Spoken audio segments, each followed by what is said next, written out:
நடுவில் கை காமிச்சிட்டு இருக்கா? பிரைவேட் பஸ்ல ஒரு பிரெக்னென்ட் லேடி ஏறி இருக்காங்கன்னா வண்டி நிறுத்த மாட்டாங்க ஸ்டாப்ல. இதெல்லாம் விட்டக்கூடாது. நான் வானா போய் கேட்கலாம். ஏய், உனக்கு தெரிஞ்சுன்னா நீ போய் கேளுடா. நான் ஏன்டா வரணும்? என்னண்ணா இப்படி பேசுற? மனிதாபிமானம் இல்லாம. ஏய், மனிதாபிமானம் இல்லாம இல்லடா. நான் அவசரமா வெளியே போறேன்டா. ஓ, போன்ல தலைவர் பாட்டெல்லாம் கேட்டுட்டு என்னன்னா இப்படி பண்ணிட்டு இருக்க? ஏய், தலைவர் பாட்டுக்கு இதுக்கு என்னடா சம்பந்தம்? எங்கடா ஒண்ணும் சொல்றா.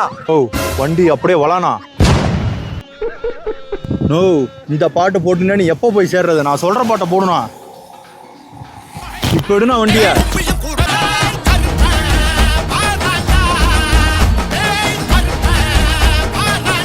ஏய், 10 கிலோமீட்டர் மேல ஆயிடுச்சுடா. என்ன சொல்லிட்டடா? போனா நான் சொல்றேன் போனா. ஓ நோ, எங்கடா போயிட்டு இருக்க? நிறுத்துறான், வண்டி நிறுத்துறான். நான் நிறுத்துறான். எங்கடா கர்ப்பிணி பெண்ணு? எங்கடா பஸ்?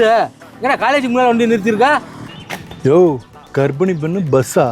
நான் 1 மணி நேரமா பஸ்ஸில் நாங்கள் வெயிட் பண்ணிருந்தேன். இழிச்சு வாயினாட்ட நீ வந்தயா? நான் இறங்க வேண்டிய இடமே அது காலேஜ் தான்யா. ஏண்டா உன் மனிதாபிமாடா? ஏண்டா அவசரமா போறவனை கூப்பிட்டு வந்துட்டு இது மாதிரி பண்ணிட்டு இருக்கேடா? நீலாம் வாழ்க்கையை உருப்பிடுவாடா? நாசமா தான்டா போவ. நீ பண்ற வேலைக்கு பாட்டு ஒன்று தான்டா கேடு. இந்த பாட்டு வேணா அந்த பாட்டு வேணாங்கிற.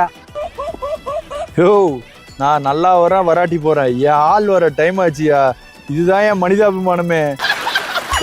நல்ல மனிதாபிமானம்டா. வாழ்க்கையில் நல்லா உருப்பிடுடா. நாசமா போயிருக்கா.